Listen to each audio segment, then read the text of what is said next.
Hey, what is up everyone? This is Harshit. Welcome back to a new video.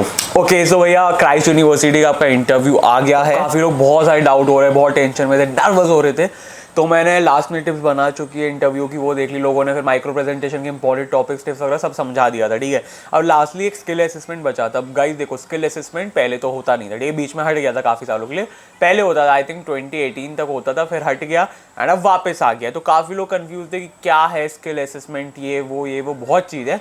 तो guys video का and तक मैं सब कुछ समझा दूंगा। Also guys if someone is looking for direct admission, आपको किसी भी top college NMIMS, Symbiosis, Christ, NME, डिवाइस, एवियर्स या DO के टॉप कॉलेज वगैरह, या कुछ और भी टॉप जितने भी कॉलेजेस हैं उनके लिए, या फिर आपके इंजीनियरिंग के टॉप कॉलेज जैसे VIT, SRM, मणिपाल, बिट्स वगैरह, या फिर आपका मेडिकल टॉप कॉलेज, या फिर लॉ टॉप कॉलेज जैसे कि जिंदल, सिम्बायोसिस, GLC, ILS वगैरह, या फिर आपका MBA के टॉप कॉलेज ABIMS, सिमश्री वगैरह। तो किसी के भी टॉप कॉलेज देख रहे हो तो हाँ गाइस एडमिशन होते हैं डायरेक्ट। काफ़ी लोग पूछ रहे थे, मैंने रिसर्च वगैरह की है, होते हैं, बट बहुत सारी चीज़ स्कैम भी होते हैं, फ्रॉड भी होते हैं। तो आप मुझे इंस्टा में DM कर दो या फिर मेरी टीम को मैसेज कर दो, हम समझा देंगे कितने क्या चार्जेस लगते हैं, किससे क्या कॉन्टैक्ट करना है, कैसा क्या प्रोसेस रहेगा। Skill assessment test is basically आपका जो वैट होता है, सिम्बायोसिस में से रिटन एबिलिटी टेस्ट होता है, वैसे ही कुछ है। आपको 2 टॉपिक जनरली दिए जाएंगे एंड आपको 10-15 मिनट दिए जाएंगे उस पर ऐसे लिखने के लिए, ठीक है। तो ऐसा बहुत कुछ अलग नहीं है, यही है skill assessment. Obviously name change कर दिया है। तो आपको कैसे प्रिपेयर करना है वो बताता हूँ। देखो, सबसे पहले उसे अगर प्रिपेयर करना है तो आप भैया एक तो रीड रेगुलरली करना है था आपको। अब ऑब्वियसली अब इतना टाइम नहीं है, जो लोग राउंड 2 के लिए देख रहे हैं रीड करना चालू कर दो, रेगुलर न्यूज़पेपर वगैरह, करेंट अफेयर्स वगैरह देख लो भाई, उसके रिलेटेड काफ़ी टॉपिक्स आते हैं। डिस्क्रिप्शन बॉक्स में आपको सारे इंपॉर्टेंट टॉपिक्स जो वैट के हो सकते हैं, वैट मतलब आपका जो स्क्रेस में उसके हैं वो डाल दिए मैंने। गाइस फॉर्मेट समझना जरूरी है, ठीक है। आपको कैसे लिखना है, आपको ऐसे लिखना है जैसे आप बचपन से करते आ रहे हो ऐसे वगैरह में। Introduction, body, conclusion. पहले टॉपिक को इंट्रोड्यूस करो, फिर जो बॉडी में आपको एक्सप्लेन करना है टॉपिक को, लास्ट में आपको कंक्लूजन दे देना है, ठीक है। अब गाइस इसमें जो एक मैं स्ट्रैटेजी बता रहा हूँ जो आपने बिल्कुल नहीं देखी होगी कहीं, आपको अगर ये आपका स्किल असेसमेंट या रिटन एबिलिटी टेस्ट अटेम्प्ट करना है तो आपको कैसे करना है। आप 2 फ्रेमवर्क फॉलो कर सकते हो, एक तो है आपका ORS फ्रेमवर्क एंड एक आपका है PCS फ्रेमवर्क। ORS हो गया ओपिनियन, रीजन, सिग्निफिकेंस। तो बेसिकली अगर किसी आपका जो स्किल असेसमेंट या वैट का टॉपिक है, तो अगर वो मांग रहा है आपसे ओपिनियन या फिर स्टैंस मांग रहे हो ना स्पेसिफिक इशू, या फिर you have a strong argument and या तो आपको एक ब्रॉडर इम्प्लीकेशन दिखाना है और फिर ओपिनियन का, तो आप ORS फ्रेमवर्क फॉलो कर सकते हो। ORS फ्रेमवर्क क्या है बेसिकली, तो उसमें आपका फर्स्ट O आ जाता है ओपिनियन, आपको अपना ओपिनियन देना है, ठीक है।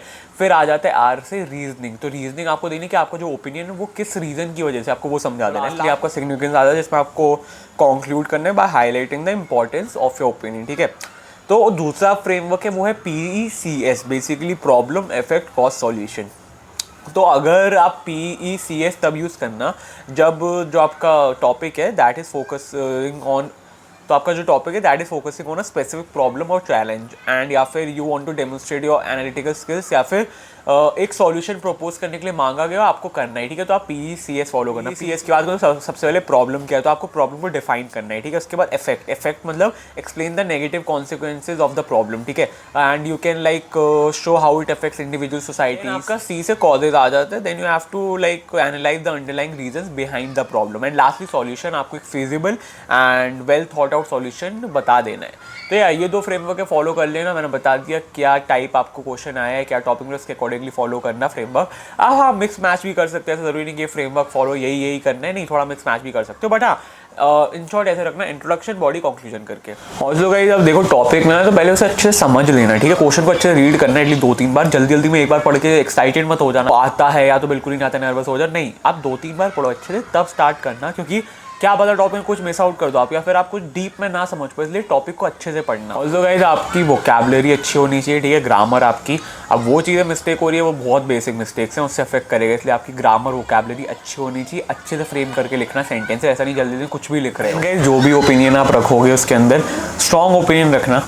आई वुड सजेस्ट कि पूरा स्ट्रॉन्ग रखो। मैं ऑनेस्टली बिलीव नहीं कर रहा हूँ न्यूट्रल वाले में, काफ़ी लोग बोलते हैं न्यूट्रल लिख के आओ, बट आई बिलीव कि आप साइड्स ले लो, अपना ओपिनियन जो भी आपको लग रहा है उसे स्ट्रॉन्गली रिप्रेजेंट करो।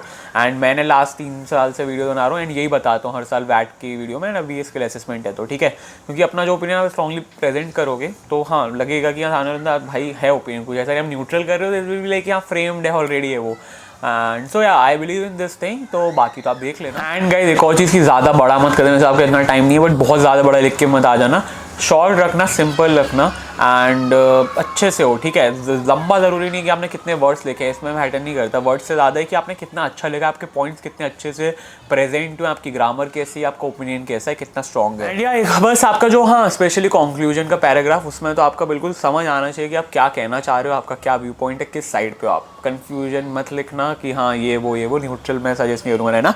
तो बस यही थी वीडियो, आपको यूजफुल होगी, इन्फॉर्मेटिव होगी है, तो प्लीज लाइक कर देना। If channel then please do subscribe right ना। College entrance preparation, interview tips वगैरह, या फिर आपका college fact, student experience, college campus tour, vlogs वगैरह आते रहते हैं। फिर आपका स्टडी अब्रॉड आ रहा है, स्किल डेवलपमेंट वगैरह आ रहा है, तो आपको चैनल में एंटरटेनमेंट एजुकेशन दोनों मिलेगा। इसलिए do subscribe right now. And अगर आपको मेरे साथ 1-on-1 पर्सनल गाइडिंग सेशन चाहिए, आपको बहुत सारे डाउट है, तो आप एनरोल कर सकते हो, जिसमें आप मैसेज कर दो या फिर मेरी टीम को मैसेज कर सकते हो। हमारा एक सेशन शेड्यूल करवा दिया जाएगा, जो कि आपका 1 घंटे का 2 घंटे का ऑप्शन होता है, ऑब्वियसली चार्जेबल, बट आपका जो भी एंड तक कॉलेज जर्नी तक आपके पास मेरा नंबर रहेगा, जिसमें आप कुछ भी डाउट वगैरह पूछ सकते हो। एंड एक तो होगा ही अपना जूम वीडियो कॉल पे सेशन तो होने वाला, उसके बाद भी आपके पास मेरा रहेगा कॉन्टैक्ट।